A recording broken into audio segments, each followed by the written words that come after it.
Let's talk about perfectionism for a little bit. I'm going to try my best to keep this short, sweet, to the point so you have some practical understanding and practical tips for overcoming the perfectionism that you might be experiencing in your own life. Hey, I'm Katie McLaughlin, licensed mental health counselor in private practice, helping teens and young adults to feel calm, confident, and in control. Real quick, if you're new around here, you're gonna be able to find some practical tips as well as some guided practices so you can take your mental health into your own hands. Let's dive into today's topic.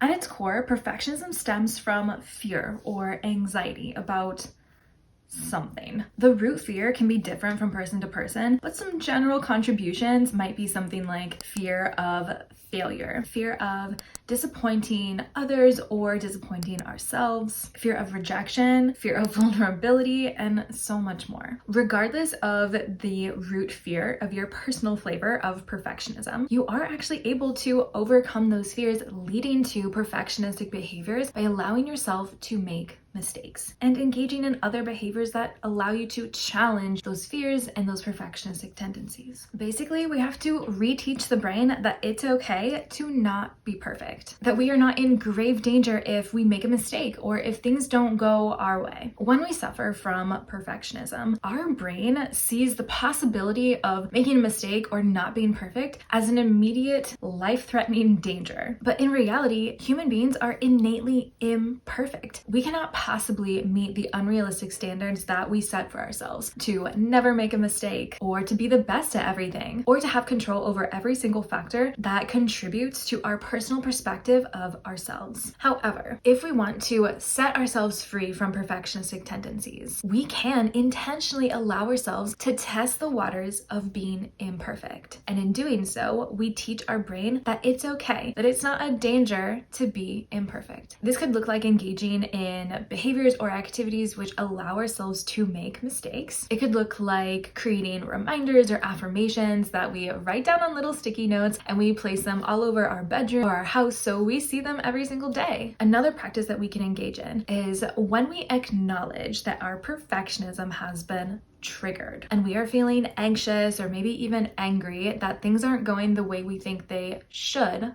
be going. We pause, we take a deep breath, or 2 or 3, and we can internally acknowledge what is happening. We can say it out loud or we can say it to ourselves, but ultimately we just want to be able to connect those dots. Basically, we're saying, okay, this thing is not perfect and it's making me feel some type of way. And then we stop. We cope with that feeling that we're having, that fear, that anxiety, rather than trying to change the situation or by trying to change ourselves. Through this practice, we are acknowledging that we've been exposed to a trigger and we're choosing to teach our brain that we're okay even though it's uncomfortable. That trigger is not as life-threatening as our brain originally thought that it was. The more times we engage in this practice, our brain will learn and those triggers will become less impactful for us.